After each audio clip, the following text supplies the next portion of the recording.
When asked to write about a very important person in my life, I struggled to decide on just one.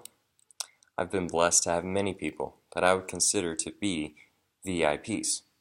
My grandparents, a few of my Sunday school teachers, several of my professors here at the College of Biblical Studies, my camp directors and counselors,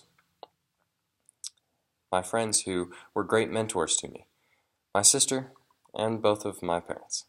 So it was quite a struggle to decide on just one to talk about. So I narrowed it down to my two awesome parents and then flipped a coin. So I've decided to write about my dad. My dad's name is Gary Moon. He is a loving husband of 22 years and a father of two fantastic kids. He has been the pastor of Sandy Point Bible Church for over 13 years, and he is one of the greatest men that I have ever known. But mostly because he has been there for me my entire life. He has never abandoned me or left me alone in a situation where I don't know what to do. From jumping in the leaves to hanging out with just me and Dad. From learning how to throw a baseball, putting together my first big boy bike, to struggling through algebra, applying for my first job, challenging me to step up and be a leader in the church, keeping me accountable in my struggles of growing up, applying for college, praying for me with relationships, and helping me with resources to get through this stage of life. He has always been there. Of course, he isn't the perfect father, but he is a father who does his best and relies on God for everything. My dad has had an impact on me in several different ways. First, academically. My parents decided to homeschool me and my sister from the beginning. So I had all 12 years of school under the teaching of my mom and dad. And yes, because of my dad's job, he was able to be one of my teachers. My dad taught me mathematics, English, science, economics, politics, and philosophy. So it is clear that he had a great impact on my education. It was my dad who taught me the benefits of math and science. For even though we are not a scientifically minded family, and thus we don't enjoy math, we can appreciate them for how they benefit the world. For they show design and order in the world, thus pointing to a divine creator. With English and philosophy, my dad taught me to properly organize and share my thoughts, pragmatically support my conclusions, and practically advise action.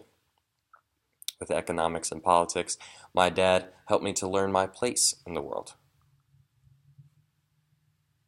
the impact that I can make, and to learn to make appropriate decisions based on the circumstances. But in all of these subjects, my dad taught me to learn and apply information no matter how difficult. For I did not enjoy these subjects, but looking back on high school, I can see that Dad was teaching me that I must do hard things, sometimes because they are required, sometimes because they will benefit me in the long run, and sometimes because there are areas of life that I will not enjoy, but I'm required to endure them. So I should learn that anything worthwhile is worth the struggle. Now, spiritually, I'm not saying that my spiritual state is fully reliant upon my dad, for that is not true.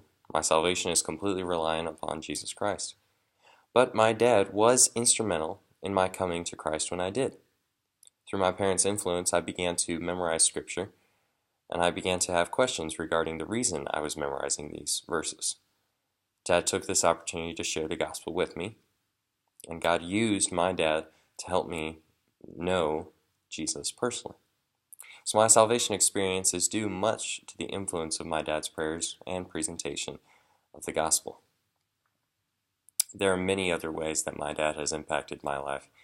His being a pastor and me being a pastor's kid has helped me immensely regarding expectations and pleasing others.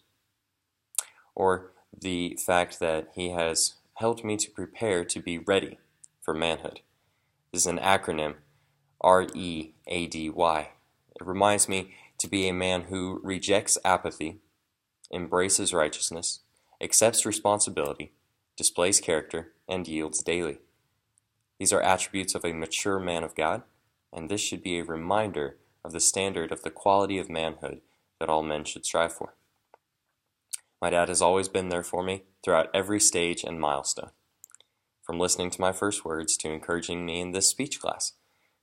from helping me onto my first bike to teaching me to drive the car, from encouraging to make my first friend in Sunday school to praying for me with my girlfriend, from sitting with me during my first piano lessons to giving me tips for leading worship in church. He has always been there.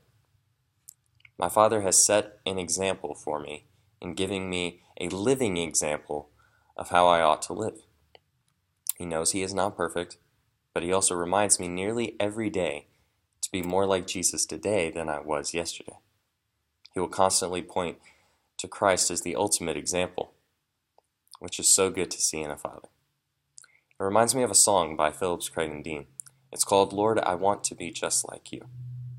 And the chorus goes, "Lord, I want to be just like you, because He wants to be just like me. I want to be a holy example for His innocent eyes to see. Help me be a living Bible, Lord, that my little boy can read. I want to be just like you, because He wants to be just like me." This is why my dad is my VIP, because he knows that he should reflect God in everything he does. And he has set an example for me in doing hard things and growing in my walk with the Lord. So thank you, Dad.